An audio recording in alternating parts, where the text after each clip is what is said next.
Step into the light where the wild ones roam, where the heart speaks loud, calling this place home. We break the rules, we paint the sky, ridiculously you, we were born to fly. Ooh, it's ridiculously you. Hey everyone, it is Julie May and the Ridiculously You podcast. Today's guest is someone who could teach us all a thing or two about making life feel like it isn't like a checklist, but more like a sandbox. Michael is the host of Define Play podcast, where he explores what play really means. And you guys know I love play. So what play really means in a culture that often confuses seriousness with success. He's a father. He's a former minister turned creative mystic, which I can't wait to discover more about that. He's a bit of a serial hobbyist, so am I, neurodivergent powerhouse, and a man on a mission to help us all take ourselves a little less seriously and maybe connect a whole lot more deeply. So if you've ever felt stuck in a role that didn't fit, afraid to explore your creativity, or unsure of how to build friendships that feel real and rich, which I know can be a struggle as an adult, you're in for something really, really good. So let's get curious and playful with Michael. I know how to say your name, with Michael. So let's pop in. First thing I want to ask you is, what do you define play as? You talk about being really playful. What does playful mean to you? Yeah, well, thank you so much for having me, Julie. It's really an honor to be here. And I also, before I answer your question, I want to acknowledge, I know you have built the Ridiculous Women's Society. And so I want to acknowledge that I consider it a real treat as a man to come on here. If I am ever crossing the line into speaking out of turn or out of my lane, please call me out. But it's really an honor. It's really an honor to be here. So thank you for having me. Yeah, so I launched the show called Define Play based on a desire to understand how play looks different for different people. We all inherently know what play is. We've been doing it since we were babies, and yet that word that is so simple is actually so loaded depending on who you talk to. So the premise of the show that I was focusing on initially was asking, what does play mean to you? Very simply. And of course, every episode, every conversation I've gotten to have so far has been a really different experience. I just finally kind of recently released my own definition of play based on everything I've heard. It gave me a lot to think about. Here's the working definition of play that I'm working on for me. And again, with the asterisk that it's going to be different for everybody.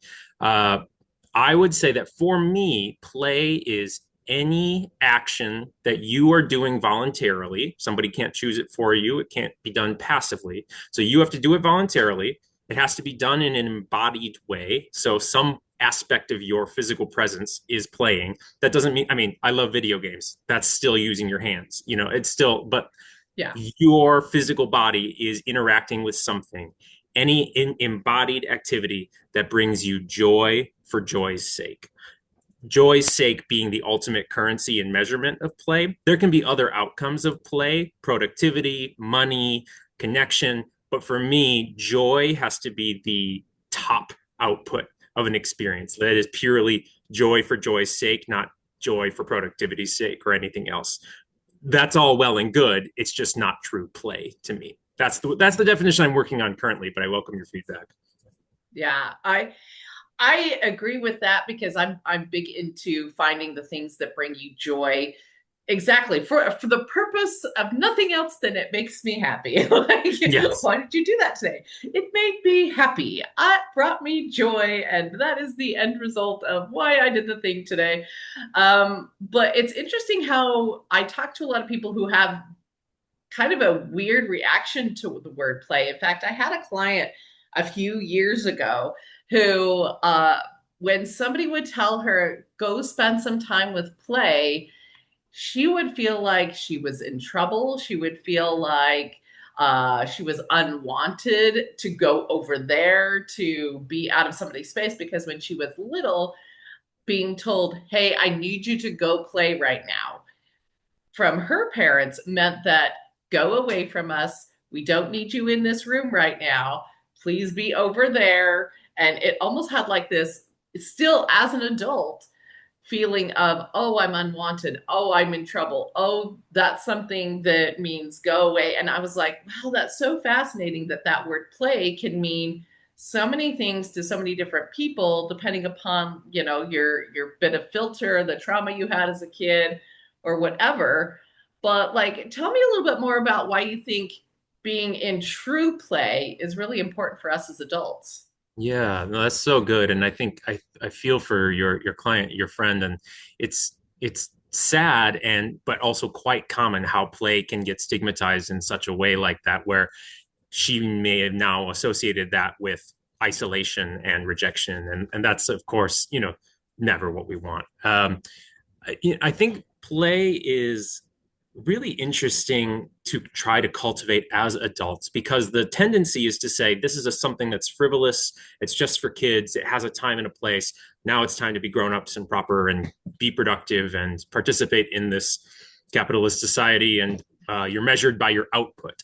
And I think one of the things that I started thinking about as I was piecing together my own definition of play is I'm not against competition. I'm not against a play that has success or failure in it. But for me personally, I feel that play is a rare space I can cultivate in my life where performance is not the primary objective.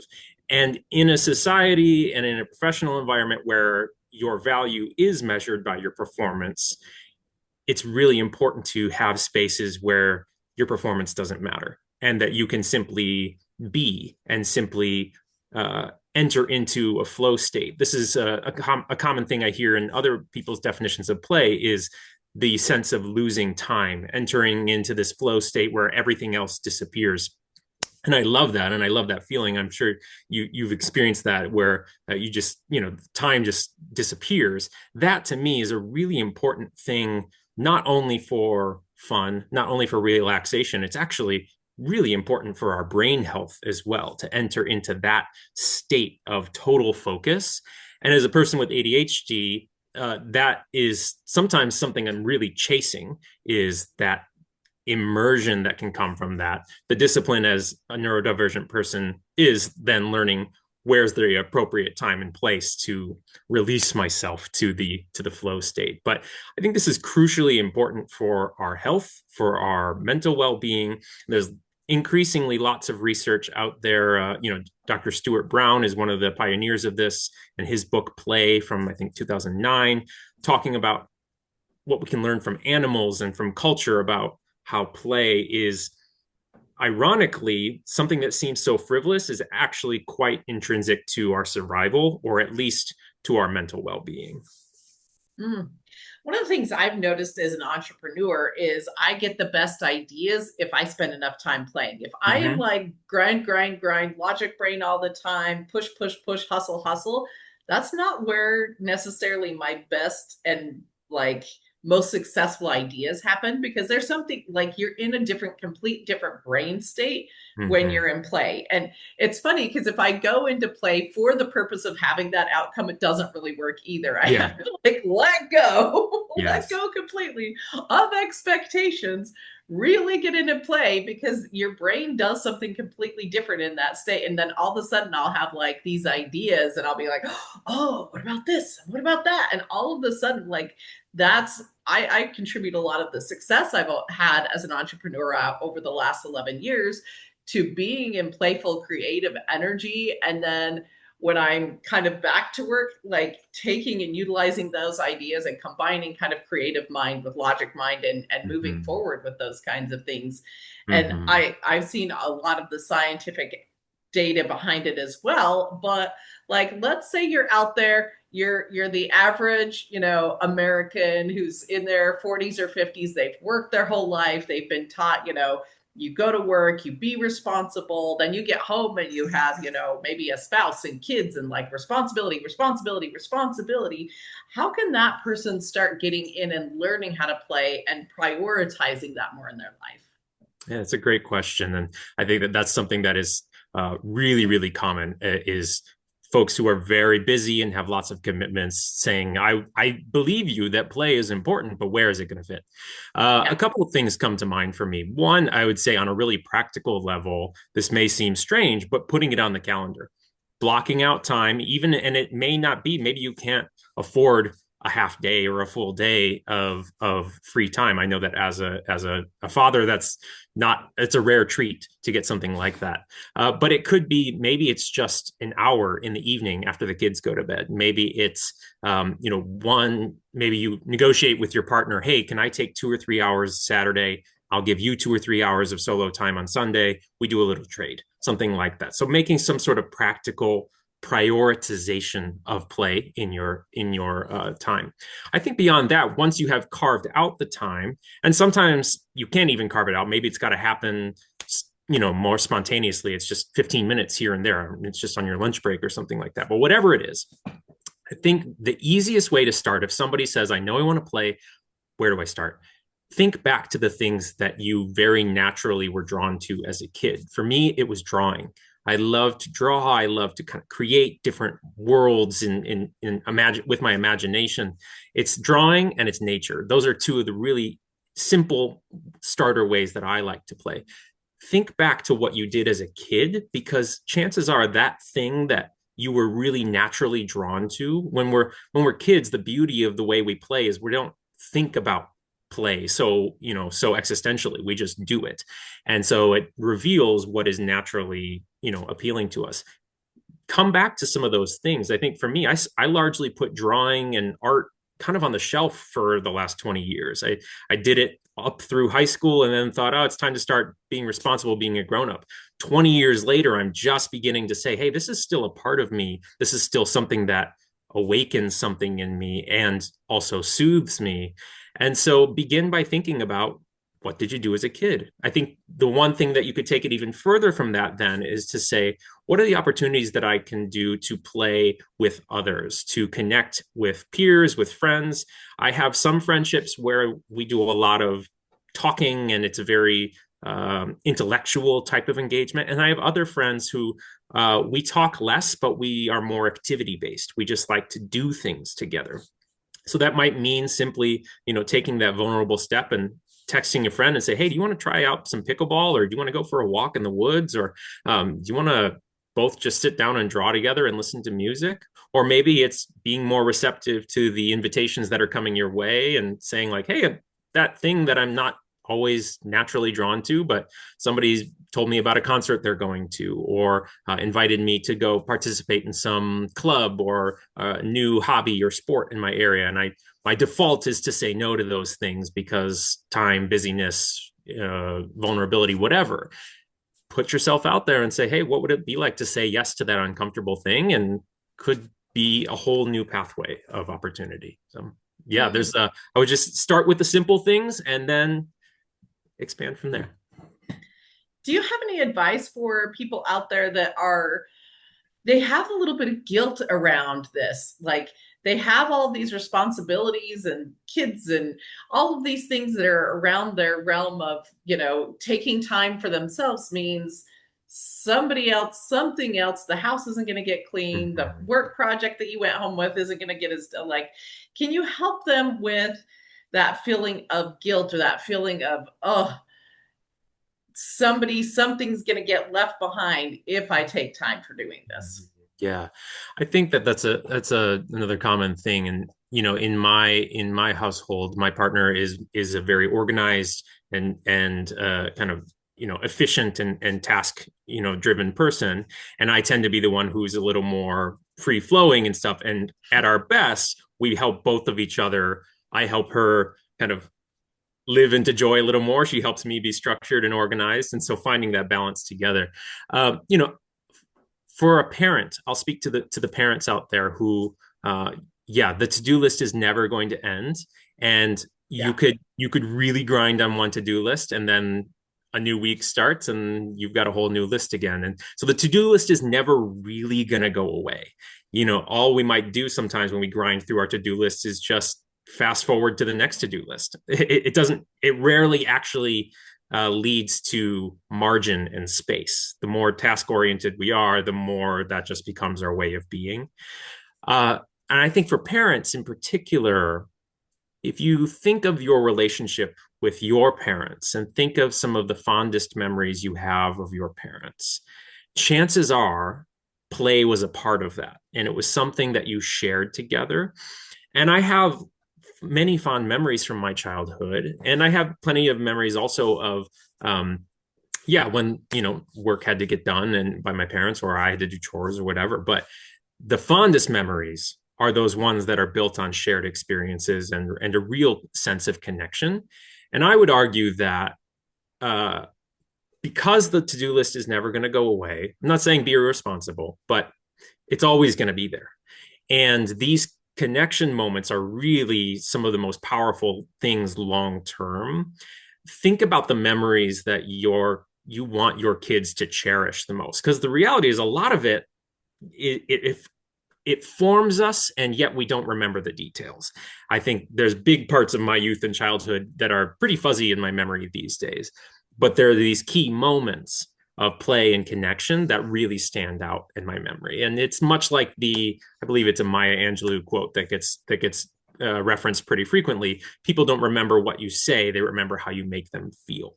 And I think the play that you can do as a parent with your kids is really important, and far more important than keeping the house tidy, frankly.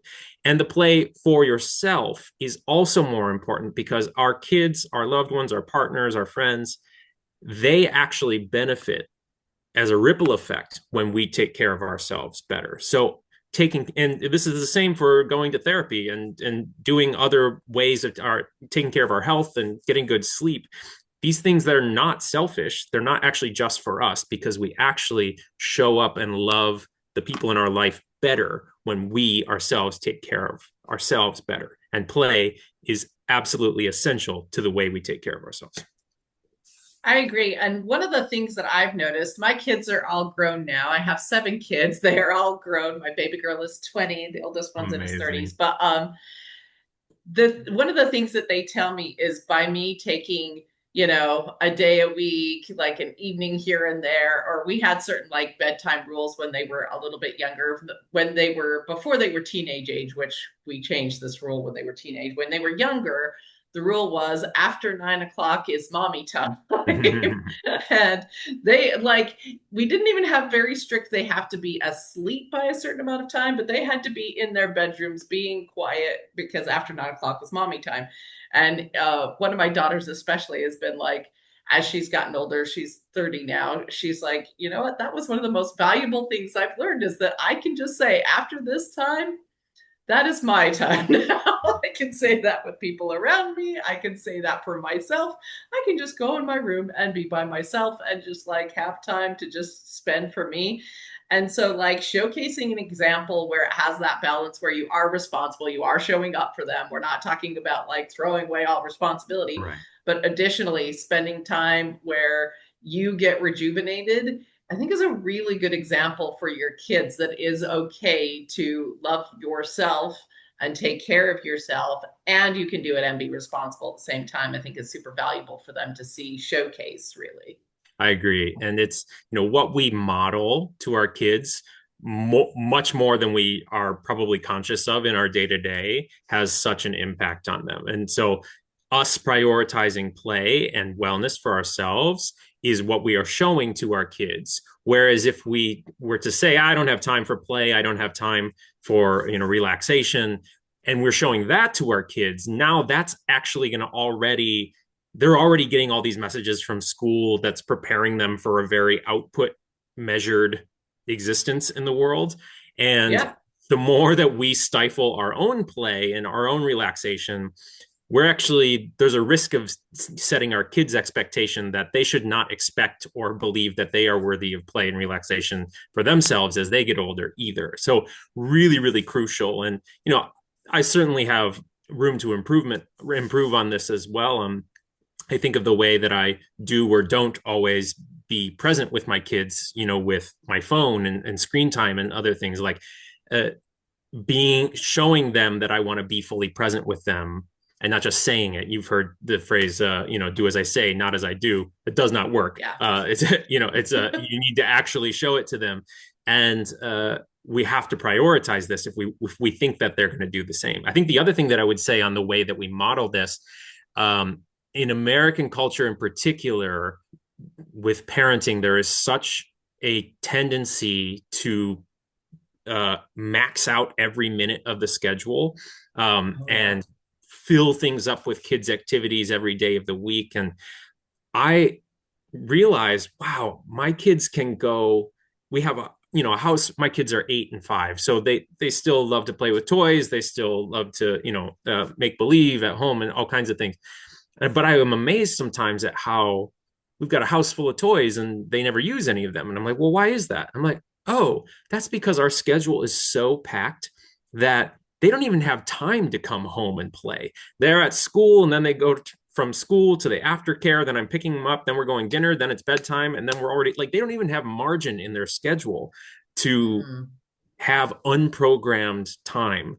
I think there's more research starting to come out more and more about the importance of kids having unprogrammed and even unsupervised time. Some of the Jonathan Haidt has been talking about this with the anxious generation, and I think there's more research coming out about the importance of boredom for brain development. Boredom and unprogrammed time is when play flourishes, because we need to have enough space to enter into that flow state of seeing what is going to unfold and what we can be creative. And I think the other thing that's ironic is, I said a house full of toys. Sometimes the richest play actually comes when you have very few options of what to do with. Ironically, constraints can breed more creativity. So some of the richest play your kids can have doesn't need an expensive toy. It might just be, go out in the backyard with some sticks and rocks and see what you can figure out. And and the simplest, least programmed activities are sometimes where the brain can actually flourish the most. So making sure as a parent that we schedule that in. I realize I talked a lot about parenting, so I'll pause there if you want to take it in a different direction for folks who don't have kids, because it would probably be a different way of thinking about it. For sure, but I'm going to piggyback on the kids thing, because I'm a Gen Xer. So like, I grew up in a land where all summer my parents would just say, go outside and play. And like, that's what we were supposed to do all day. And I think, like you said, it's like sticks and dirt, and we had some like rose bushes in the back, and it was like, figure out how to play in this land. And I remember, making mud pies and like building little things out of mud and forts, and we made like our own perfumes out of the rose leaves and stuff, like the things but we were outside like all day, every day. And it's like that unsupervised time. My parents were like, they would just say, come home for dinner. And then you would just, and like, nobody had cell phones. Nobody had like these portable devices. Like none of this existed. And it really was just be outside all the time. And that's the play I remember. And it's really interesting because it kind of went from that to the next generation did a little bit more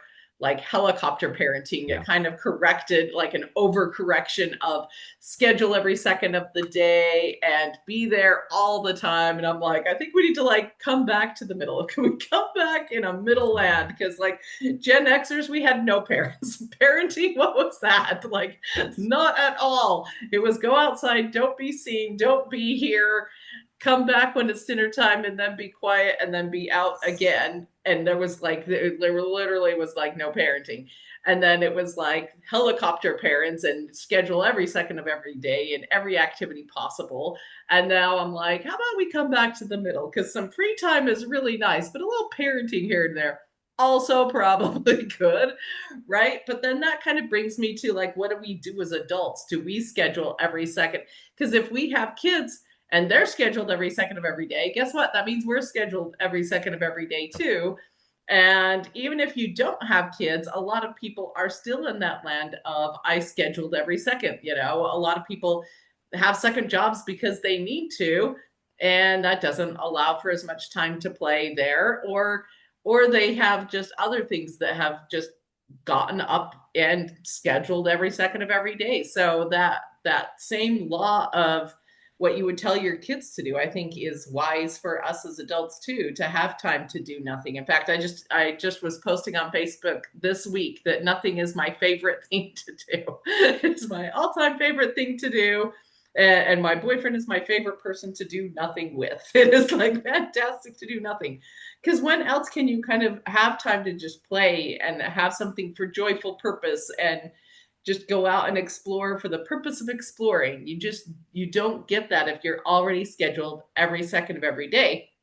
But here's what I wanted to bring this to is I noticed in 2020 that a lot of people had more time as adults to do nothing. We could not go out and do our normal everyday activities. And here's a trend that I noticed is that people's ideas started shifting as well as they had more time to think, as they had more time outside of what was normally structured. And they read more books, they did more puzzles, they spent more time with family, they did more of what we would consider kind of an unstructured play. I noticed a big, at least where I was, a mass exodus from culture of religion, of structure, a lot more people changing ideas on their political views, a lot more people just like being more open and creative to what their ideology could be. And I think play plays into that. I think having unstructured time plays into that. So can you speak to that at all? Yeah, I think that it's, sometimes it does take a major disruption of your rhythms to be able to stop yourself enough to say, to explore new possibilities. So in the case of the pandemic, it was when suddenly the social opportunities were, some people, for many people, they would say they were taken away from them. And that's certainly how it felt to me. It was, as a major extrovert, it was a really difficult time to not be able to be with people. Other folks would say, I know folks who said that the pandemic, setting aside all of the pain and the challenges with it, was actually very refreshing for some people, because it was the first time they had allowed themselves to step back from the sense of obligation they had in many of the ways they did that. And you mentioned religious spaces. Certainly, this was a big impact on churches, was that many folks had never given themselves permission to say, is this something I still want to do voluntarily, or am I just doing it out of some sort of cultural obligation? And that once they realized what that felt like, then they thought, oh, actually, even as things came back into the fold over the coming years, they thought, I actually kind of liked how that felt to have a little bit more margin, a little bit more time. And I think it would be like the equivalent of, it's so rare to think of forgetting your phone somewhere, but because it's just so closely tied to us. But imagine if you left your house for a full day without your phone by accident, or you could do it on purpose too. And how that might change the way that you would sit and be. You would sit on the train and not scroll, but you would sit and look around at people on the train. Or you would be walking and you wouldn't have music or a podcast to listen to. You would just have to hear the noises on the street. And how that might just change the way you carry yourself when you suddenly have some sort of disruption that changes like your automatic autopilot ways of engaging. We just get into these states where we get set in a path. It's like footsteps in snow, and you're just going to walk the path of least resistance all the time. And the more automated that gets, the less participatory it is. And suddenly you need something sometimes to make that disruption, to say, oh, actually, I could completely change the way I do this and the way I think about my time and freedom. Now, of course, if you can recognize that sounds really nice. You could do this. You could actually do this really voluntarily. You could intentionally say, hey, on Saturdays, I check my phone after I, wake up and eat breakfast, and then I don't check my phone again until dinner time. What would that be like to say? And then if you're worried about being reached, you can talk to your friends and family about it and say, hey, just going to give you a heads up. I'm trying a new thing where on Saturdays, I'm trying to really, really rest and have time for me. So I am not going to check something. I'm not going to check my phone. I'm not even going to bring it with me. And I promise, if there's something urgent, I'll get to it when I get back to my phone at dinner time, or something like that, where you could manufacture whatever you want related to changing up your rhythms. And if you do that with a little bit of proactive thought and communication, then people aren't going to be upset either. They're like, I was trying to reach you. Where were you? Well, I told you, I don't, on Saturdays, I'm offline, whatever it is. But I think that disruption is sometimes what it takes to realize everything I'm doing is voluntary and I could change it all. I know. Isn't that so interesting? Because I think we get caught up in like a culture of generations of people doing it this way, the same way over and over and over again. And looking at it from a whole different lens or a viewpoint seems very radical sometimes. So Mm-hmm. I want to ask you a little bit. You said you were a minister at some point and Mm-hmm. then transitioned to being more of a mystic. What was your journey like to go from a very structured and being more even a religious leader to being a little bit more of an open and free thinker as far as, how spirituality works for you? Yeah. So, I mean, this could be the whole can of worms in itself. So I'll try to keep it brief. So I grew up in a Christian home, and that was very much the water that I swam in. It was a huge part of my life, and it really always has been. And in high school, I was involved in various different ministries where I did leadership development and was starting to kind of give back and lead, as well as I was also learning and growing.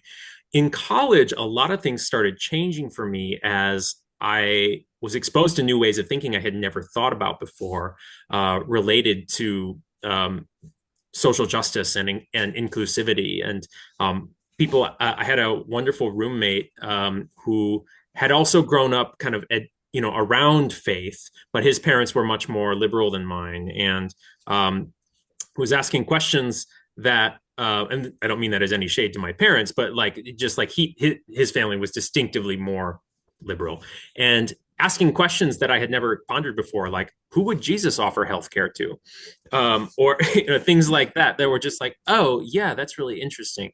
So lots of new ways of thinking were coming to me in college. And a big part of this was related to the inclusion of the LGBTQ community related to church. And for a while, I was still maintaining this, like, oh, I want to be loving and kind, but I'm trying to be faithful to what I was taught and the way I was raised.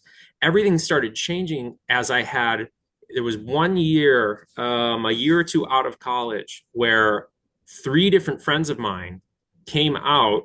And not only did they came out, all three of them actually said they were going to continue to be Christian and come out as queer. And it shook my reality in a way where these folks said, here's what I know. I know that I'm queer. I know that I still consider myself a person of faith. That's not a conflict for me. I feel good about doing both. I think you can figure out how both can coexist as well. And so I could not refute these stories of these dear friends of mine who, like, how could I say to them, no, your faith isn't real, or no, your queerness isn't real because you think you can do both? They're at odds. They're not. And their ability to live in the gray area and say, hey, I can have multiple identities at once. It started to unravel a bunch of things for me about how we participate in faith and the formation of our identities. And I'm way oversimplifying this story, but where I went from there. So I'm seminary trained. I have and then I have worked full time in two different churches, and my career is a mix of marketing and ministry, and so a lot of my roles have been a blend of both. Increasingly, what I have found as I have learned more and more about inclusivity and taking care of people, and seeing that, oh, actually the thing that Jesus talked about more than anything else is care for the poor and marginalized, and that would actually be very much inclusive of many of the people that more conservative expressions of Christianity outright exclude. So that's weird. But I kept finding that I was like, yes, it aligns with my faith that we should be more loving, more kind, and take care of each other, take care of the earth, and take care of the people who are have the least resources with which to live and thrive. And as I got more inclusive and progressive, I still found that for whatever reason, faith didn't go away from me altogether. And I think the biggest thing that I've come to now is a real celebration of mystery. A long time ago, I kind of decided like I'm kind of done with caring about very specific theology and that doctrine and orthodoxy.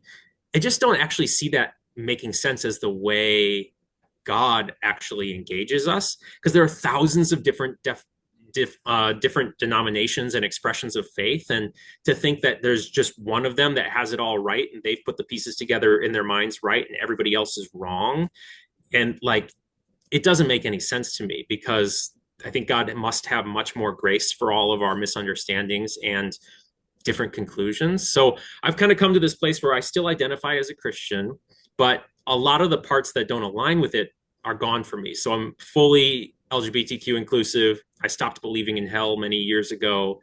And I'm able to do this because if God is as loving and gracious as I was taught as a kid, then God has way more capacity for us to just be, and the theology doesn't matter as much. I'm sure I'm going to make a lot of people upset by saying that. I have the seminary degree to back this up. I'm just like trying to keep it simple for the sake of this conversation. But yeah, so I would say I'm an inclusive, trying to be more kind person for whom faith is sort of my spiritual native tongue, even though I have become much more expansive and delighting in mystery and not having all the answers than I've ever been before.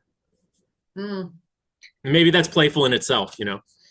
I think it's playful in itself. I think it all goes together, because it is when you can look at your belief systems with a more playful lens, a more like somebody created the rules of this religion in the first place. Every religion that's out there, somebody went, okay, these are the rules. Here's how we're going to administer the rules.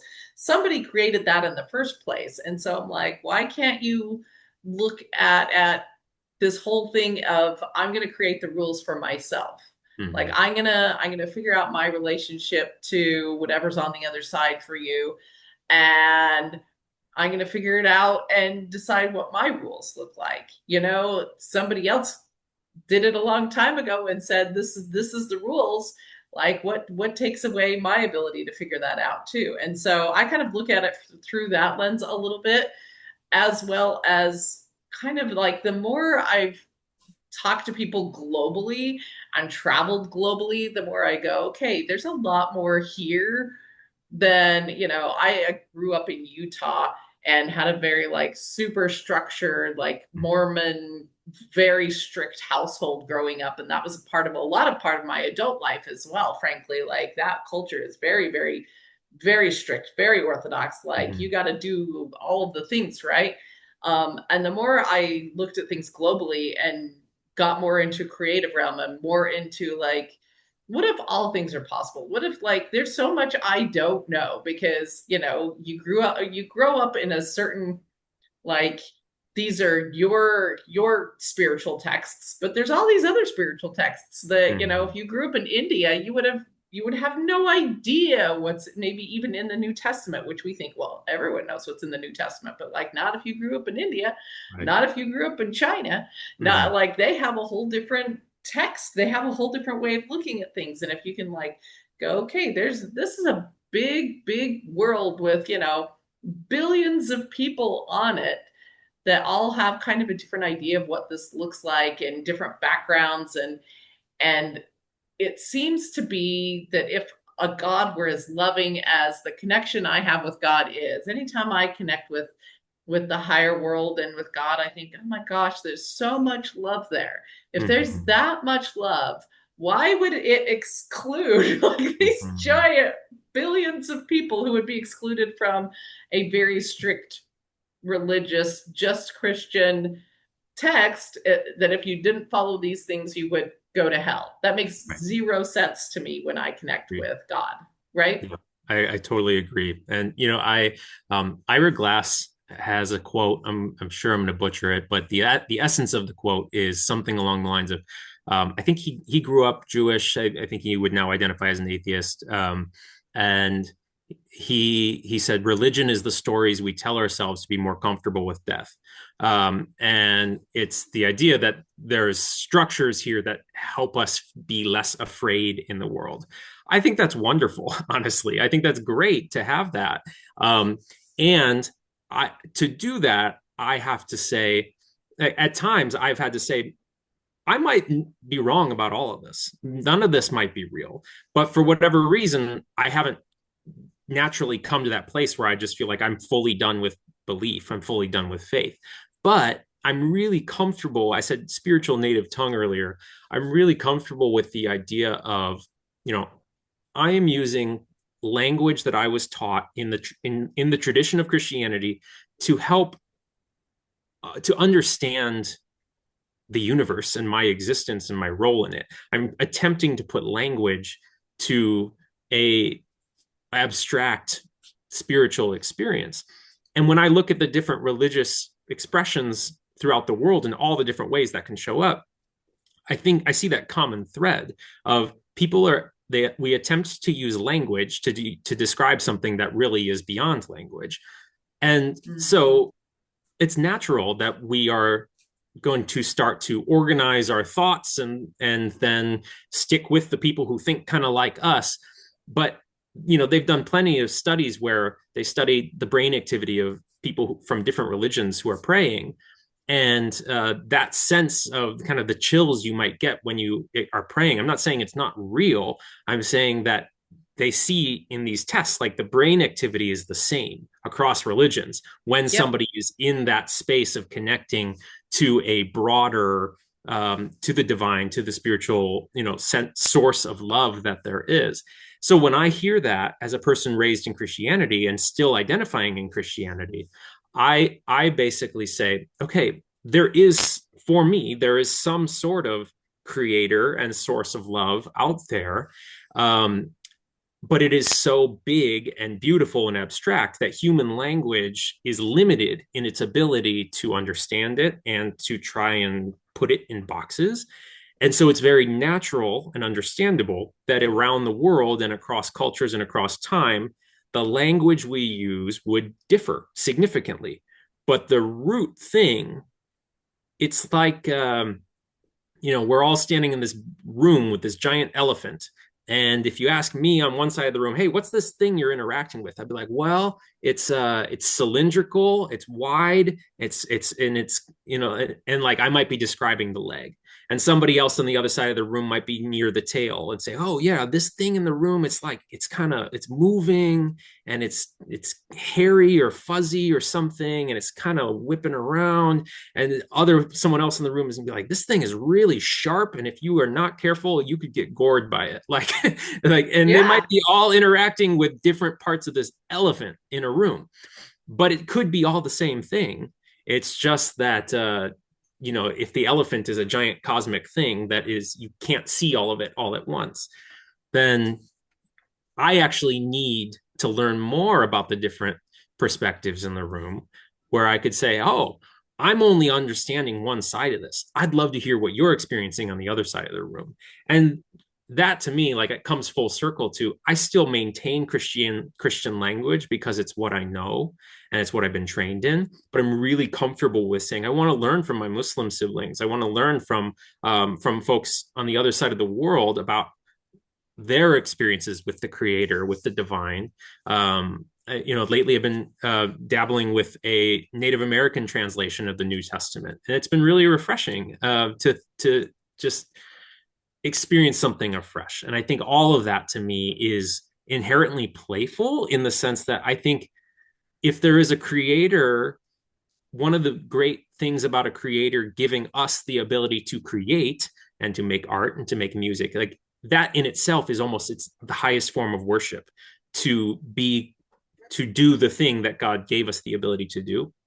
And I think play, if we are given the ability to play, and play is so nurturing to our bodies, and that even animals who are far more survival oriented than we are also play, then if we are created in the image of a creator, then our creator must also be inherently playful, and that's baked into the framework of the universe. So all of that just like it starts to hurt my brain until I say, I don't need to understand this. And actually, I don't need all the answers.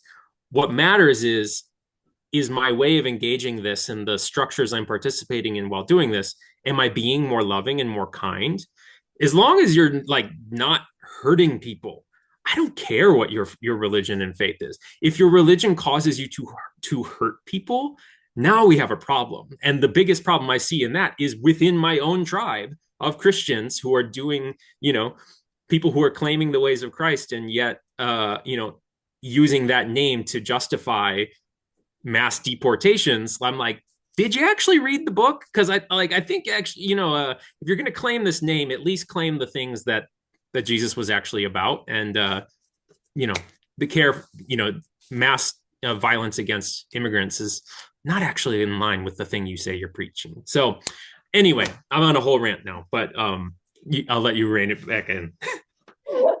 I think the takeaway from this is, what we have on this earth, we have like, what's real is like right here, right now, I am talking to Michael right here. I am recording a podcast.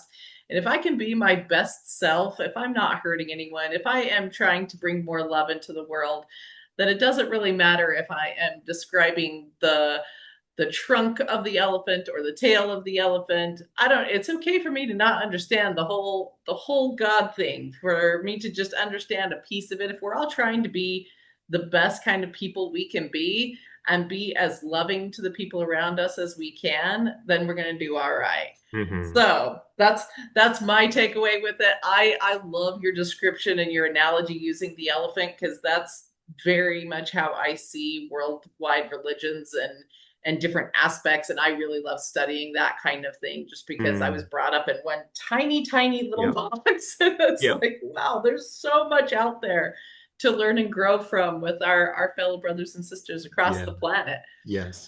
With that, I'm going to bring you into lightning round. Are you ready for lightning round? Okay, let's do it.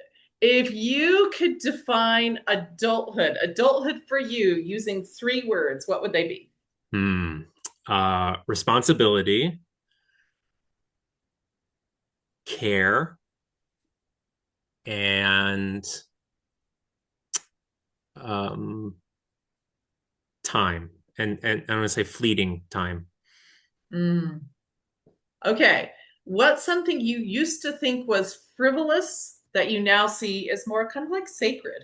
More sacred. Plants in your house. I think love that. The ability to take care of nature and to have nature in your home is actually a very good thing to invest in. Love that. What's a hobby that you're obsessed with right now? We didn't talk about hobbies too much, but you have a lot of hobbies. So tell me hobbies is a whole other thing where I have changed hobbies so many times lately. So I didn't go to my first nightclub until I was 35 years old. So I'm kind of catching up on dance, and have really enjoyed the embodied experience of dancing with my friends. And it's a little harder to coordinate as a dad to make it out to go dancing in the evenings. But based on that, I love the power of music in so many ways. Live music is a huge part of my life. I'm not a musician, but I'm a voracious consumer of it. But I love to curate and craft music for other people. So I have been recently learning how to DJ as a way to think like once I'm truly too old to go out dancing and go to the club, maybe I'll just have my friends over and we'll just dance in the backyard instead. So that's been a new thing for me. Oh, I think dance is fantastic. Okay. You have your own podcast. What's your favorite podcast episode that you've recorded so far? Oh man, picking a favorite is really tough because it's like picking your favorite kids, right? Each one has been yeah, wonderful in its own way. If I had to pick a favorite, boy,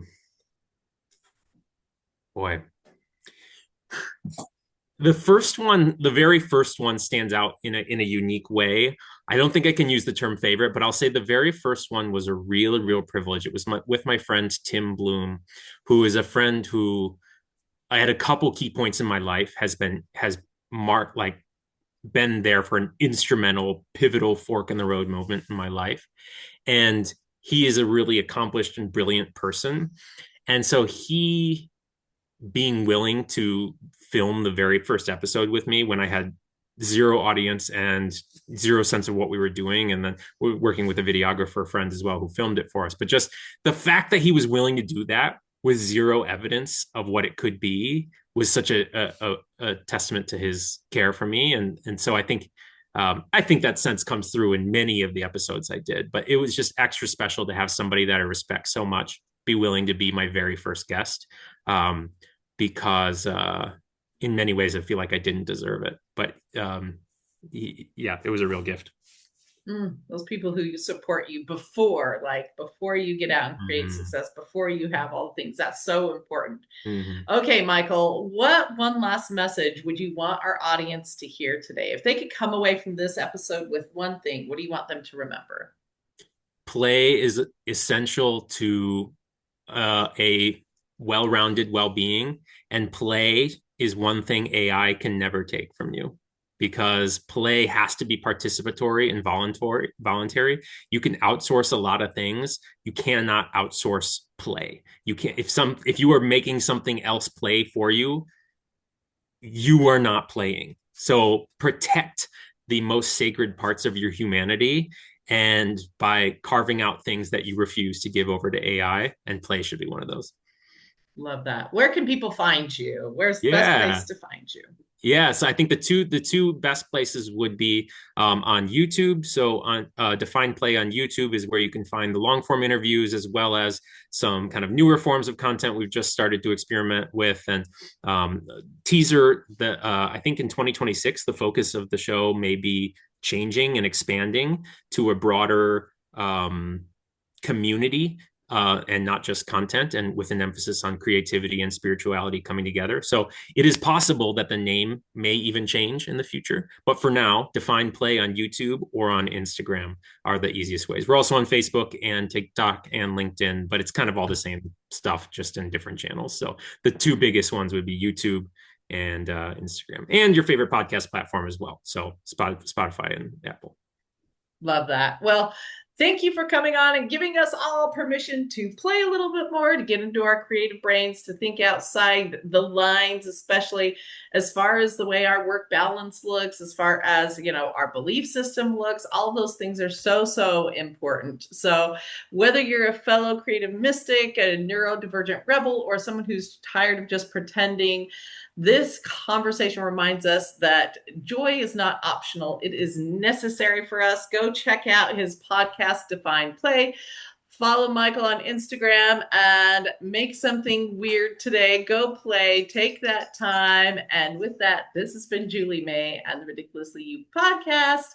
And make sure, download, share this episode with a friend, follow us, and we will talk to you next time. Share the spark, take it higher.